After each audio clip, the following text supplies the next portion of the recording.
Assalamualaikum warahmatullahi wabarakatuh. Salam jumpa, salam sejahtera untuk Anda semua. Para pemirsa, kedukaan yang menimpa warga lereng Gunung Semeru belum usai. Rumah-rumah mereka sebagian masih hancur dan para relawan juga masih berdatangan untuk membantu mereka. Di antara mereka pun masih ada di pengungsian. Tapi ada saja orang yang berlaku keji. Di balik penderitaan saudaranya, ia malah melakukan pencurian.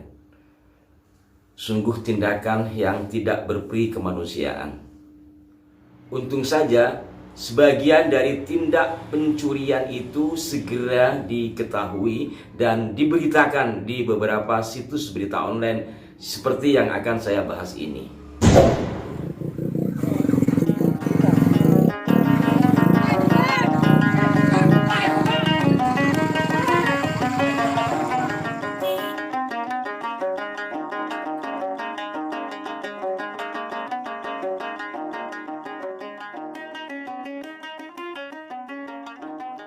Kabar tentang maraknya pencurian terhadap korban letusan Gunung Semeru di Lumajang, Jawa Timur segera menghiasi lembaran media online atau situs berita. Satu di antaranya seperti dimuat oleh Kompas.com pada 11 Desember 2021. Kompas.com memberitakan, sebagian besar warga lereng Gunung Semeru mengaku rumahnya diincar pencuri ketika ditinggal mengungsi. Salah seorang warga yang menjadi korban pencurian ialah Suprayitno, berusia 55 tahun, warga asal dusun Kamar Kajang, Desa Sumberwuluh, Kecamatan Candipuro, Lumajang, Jawa Timur.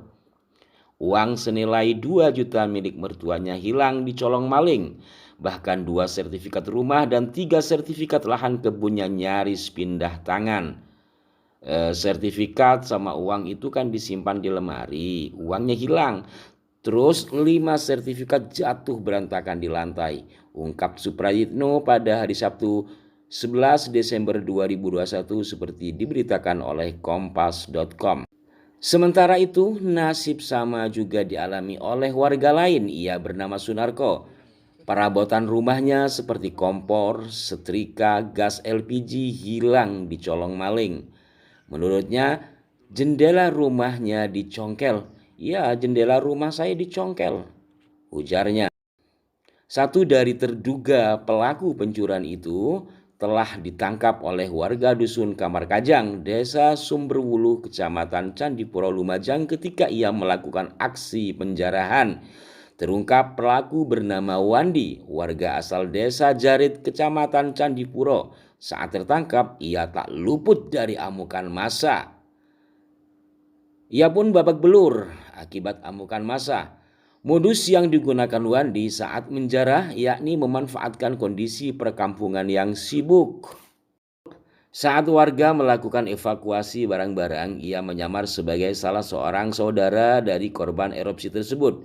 Dia nggak sadar selama 3 hari dia riwa-riwi Kamar Kajang kalau saya amati. Terus ketahuan nyongkel jendela itu saya kepung sama warga. Terang Pujiono, Ketua RT RW 5 Dusun Kamar Kajang. Wandi si pencuri pun diserahkan ke Polres Lumajang. Kemudian para pemirsa, Instagram Info Malang memberitakan miris maling satroni rumah pengungsi erupsi.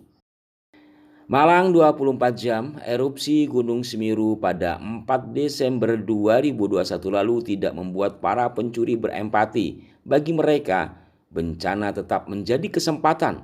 Mereka melancarkan aksinya di malam hari di saat rumah-rumah kosong ditinggal penghuninya mengungsi.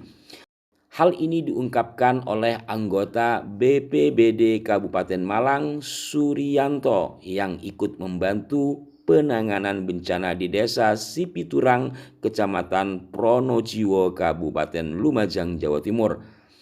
Total, kata dia, sudah ada 6 laporan masuk terkait harta benda yang hilang pasca bencana erupsi tersebut. Wilayah paling parah terjadi penjarahan adalah Dusun Sumbersari. Dusun tersebut menjadi wilayah paling terdampak parah akibat luberan material vulkanik yang naik hingga ke pemukiman warga. Perbuatan tercela yang telah dilakukan oleh seseorang seperti yang telah dibahas tadi, semoga tidak terulang lagi.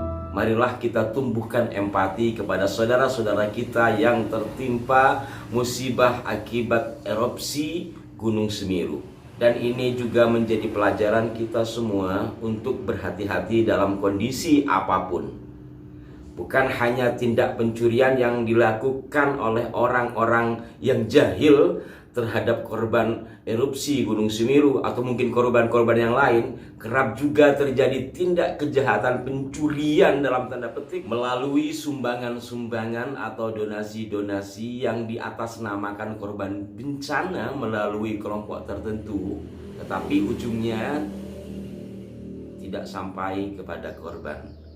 Jadi himbauan kami, kendati kita berempati dan kita berada di tempat yang jauh, ingin menyumbang secara materi terhadap mereka, kita lihat juga lembaga apa yang akan kita titipi sumbangan biar tepat sasaran, karena pemerintah